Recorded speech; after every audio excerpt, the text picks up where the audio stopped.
Well, this one hits hard.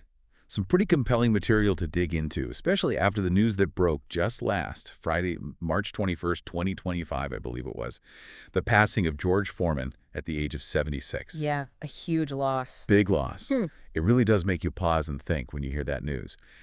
And the family's announcement, they talked about a peaceful passing surrounded by loved ones, which is always, Comforting, yes. yeah, comforting to hear. But it really does bring into focus what an icon this man was, both in and out of the ring. Absolutely. I thought the Instagram post from the family was especially poignant. You could really feel the heartbreak there. And they painted this picture of him, not just as the boxing legend that we all know, but as a really cherished individual. A devout preacher, a devoted husband, loving father, proud grandfather, and great-grandfather. I mean, the whole picture. And they really emphasized that his life was, at its core, guided by faith, humility, and purpose. Yeah. As you start going through everything, the news, all the reflections pouring in, you realize just how many different worlds George Foreman inhabited. Obviously, we know him as the two-time heavyweight boxing champion, Olympic gold medalist. But beyond that, he was a humanitarian. He was a fierce protector of his own legacy, a man of discipline and conviction. It feels like the end of an era, one that spans sports, faith, even entrepreneurship, really. So for our listeners out there who want to, like you always say, get to the heart of the matter quickly and thoroughly, we're going to do a deep dive into the key aspects of George Foreman's life. We're going to go way beyond the headlines. Let's start right at the beginning, shall we? Let's do it. George Foreman was born on January 10th, 1949, in Marshall, Texas. But he really spent his childhood and his adolescence in Houston. And, from the material that you sent over, it's pretty clear that those early years were tough. Oh, yeah. He grew up in poverty. And even he admits he had his fair share of troubles as a young man. But it's fascinating to see how those early struggles really seem to have laid the groundwork for this incredible resilience that he'd show throughout his life. That's so often the case, isn't it? Those early challenges really shape you. It really does seem that way. And one of the big turning points, at least from what we see in the research, was his decision to join the Job Corps.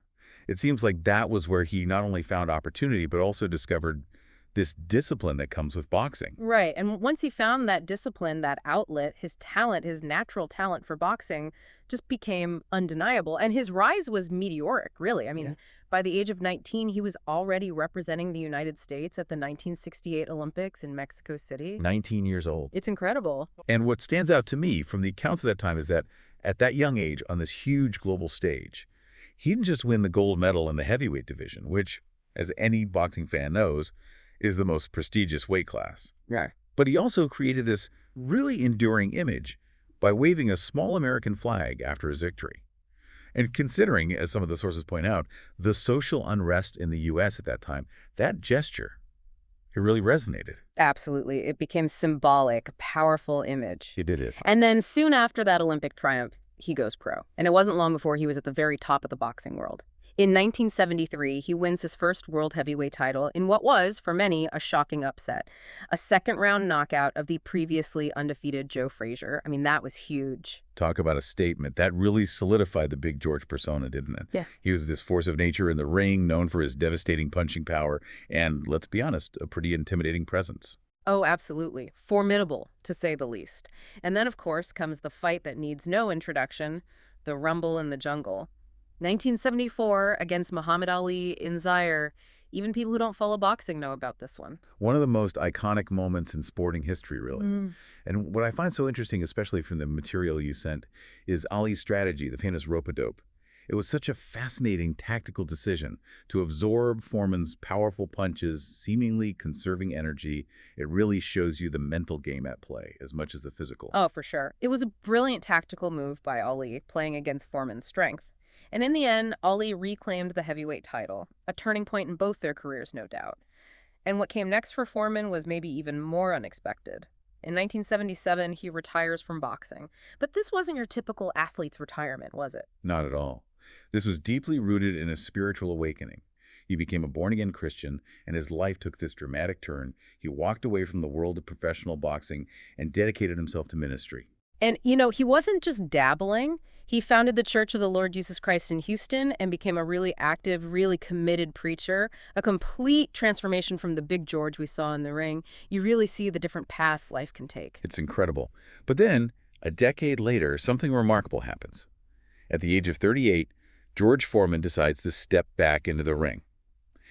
It begs the question, what makes someone who's found this new calling, this new path, return to such a physically demanding, often brutal profession? It's a great question, and as you can imagine, a lot of people doubted he could compete at that level again. He was older, he'd been away from the sport for so long, the boxing landscape had changed, many thought it was a long shot, and the material you shared reflects that. And yet, he proved them wrong. He started racking up victories, showing that power was still there.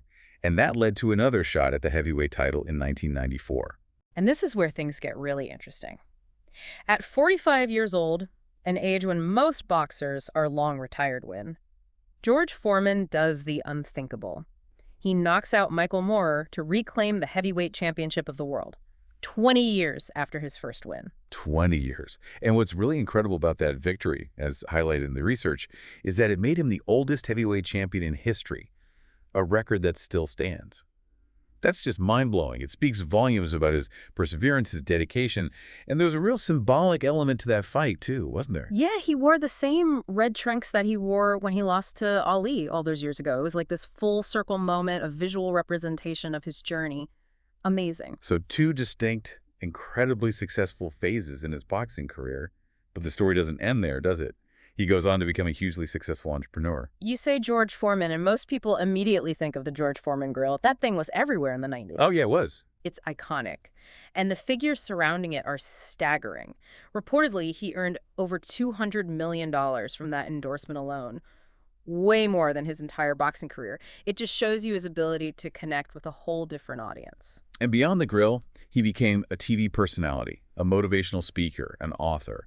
He really went from this fearsome fighter to this friendly, approachable figure with a great sense of humor and a really sharp business mind, a beloved cultural figure. Definitely. And then there's that little detail that you find in a lot of the sources, his decision to name all 5 of his sons George. I mean, that really captured the public's imagination. 5 Georges. It's amazing. Just adds to his unique persona.